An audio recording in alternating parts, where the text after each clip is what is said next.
తదుపరి మీనరాశి.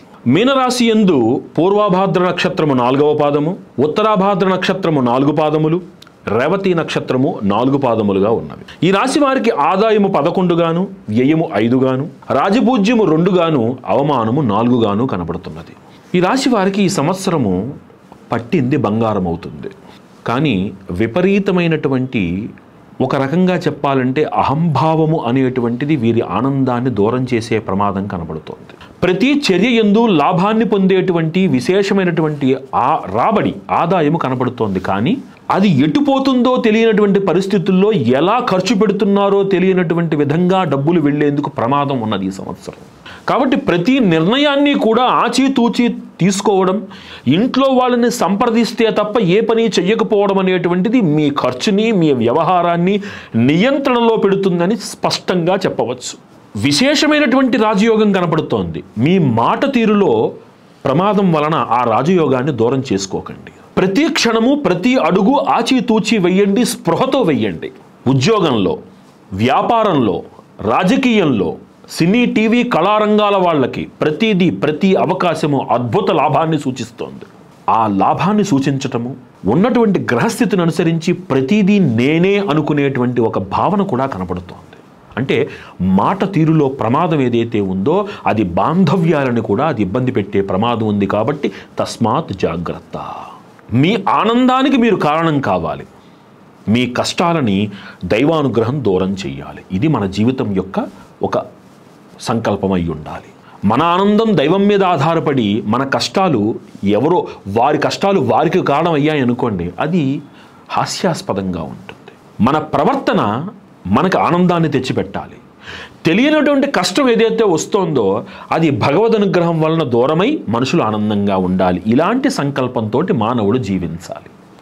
అంటే మన చర్యలో ఎంత స్పృహ ఉంటే ఇది సాధ్యమవుతుంది అనేది మనం ఆలోచించాలి. అందరూ మీ వారు కారు అన్న నిజాన్ని గ్రహించండి. నమ్మకంగా వచ్చి నవ్వుతూ మాట్లాడినంత మాత్రాన అందరూ ఎన్నదగిన వారు కాదు అని మాత్రం మీరు గ్రహించాలి. మీరు స్పష్టంగా చెప్పబడుతున్నది ఈ సంవత్సరం మీకు ఇది. మీ మాట తీరే అన్నిటికీ కారణం.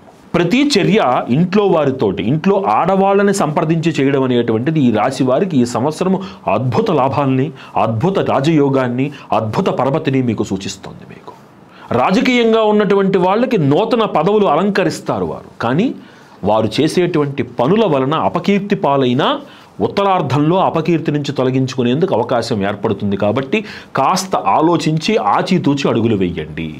అధికారులకి విపరీతమైన ఒత్తిళ్లుంటాయి. అన్నిటినీ అధిగమించడానికి ప్రణాళికాబద్ధంగా వెళ్ళండి. వాహన యోగం కనపడుతోంది, నూతన గృహయోగం కనపడుతోంది. ఇంట్లో ఎన్నాళ్ళ నుంచో పెండింగ్ ఉన్నటువంటి శుభకార్యాలు ఈ సంవత్సరం మీరు చేస్తారు, సందేహం లేదు. విద్యార్థులు అనుకున్నటువంటి రంగాలలో రాణిస్తారు, చక్కటి ఉద్యోగాలు పొందుతారు. ఉన్నత చదువుల నిమిత్తం వీళ్ళు చక్కగా విదేశీయానం కూడా చేస్తారు ఈ సంవత్సరం. ఆఖరి దాకా ఎలాగా అని ఆందోళన పెట్టినటువంటి చిన్న చిన్న విషయాలు ఆఖరిలో అలా సజావుగా, సాఫీగా పరిష్కారమై మీకు ఆనందాన్ని కలిగిస్తాయి. వ్యాపార రంగంలో ఉండేటువంటి వాళ్ళు, వ్యవసాయ రంగంలో ఉండేటువంటి వాళ్ళు కొంత ప్రథమార్థంలో డీలాగా ఉందేమిటా అని బాధపడినా ఉత్తరార్థంలో అంతకు రెట్టింపు లాభాలతోటి ఆనందంగా ఉంటారు వాళ్ళు. వైజ్ఞానిక రంగంలో ఉన్నటువంటి వాళ్ళు, రీసెర్చ్ రంగంలో ఉండేటువంటి వాళ్ళ యొక్క మాటకు విలువ పెరుగుతుంది. వీళ్ళ యొక్క సలహాలు, సంప్రదింపులతోటి ప్రభుత్వ యంత్రాంగం నడిచేందుకు అవకాశం ఏర్పడుతోంది. చాలా జాగ్రత్తగా, సునిశ్చితంగా గమనిస్తే అంత విలువైనటువంటి స్థితిలో ఉంటారు వీరు. కాబట్టి ఆ స్థితి అందరికీ సాధ్యము కాని స్థితి. అలాంటి సాధ్యము కాని స్థితి మీకు వచ్చినప్పుడు దాన్ని అంతే వినయంగా, నిష్పక్షపాతంగా నిర్వర్తించి మీ యొక్క నిజాయితీతోటి మీరు ఉన్నత శిఖరాలను అధిరోహించడాలి అనేటువంటి ఒక సత్సంకల్పంతో ఇంత జాగ్రత్త చెప్పడం జరుగుతోంది. కళారంగంలో ఉండేటువంటి వాళ్ళకి అద్భుతమైనటువంటి అవకాశాలు వస్తాయి.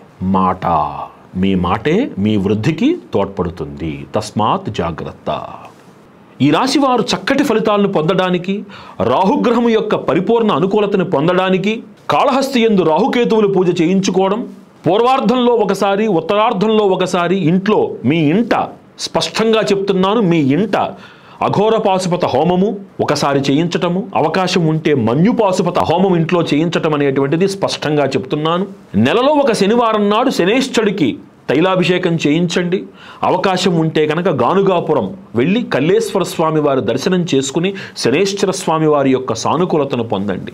కనీసం నెలలో ఒక్క గురువారం నాడు కానీ ఒక్క ఆదివారం నాడు కానీ మేధా దక్షిణామూర్తి స్వామి వారి యొక్క అభిషేకము పూజ చేయించండి. లేదా ఇంట్లో మేధా దక్షిణామూర్తి స్తోత్రాన్ని నిరంతరం పఠించేటువంటి ఒక ప్రక్రియ పెట్టుకోండి. ఈ రాశి వారు ప్రతినిత్యము కూడా లక్ష్మీ నృసింహ కరావలంబ స్తోత్రము చదువుకోవడము చాలా విశేషమైనటువంటి పరిహారంగా, శత్రు నాశకరంగా, కార్య సాఫల్యతలో మిమ్మల్ని నడిపించేటువంటి సూత్రముగా చెప్పబడుతున్నది. ఈ రాశివారు ఈ పరిహారాల్ని ఆచరించి విశేషమైనటువంటి సత్ఫలితాలు పొందాలని మనస్ఫూర్తిగా కోరుకుంటున్నాం.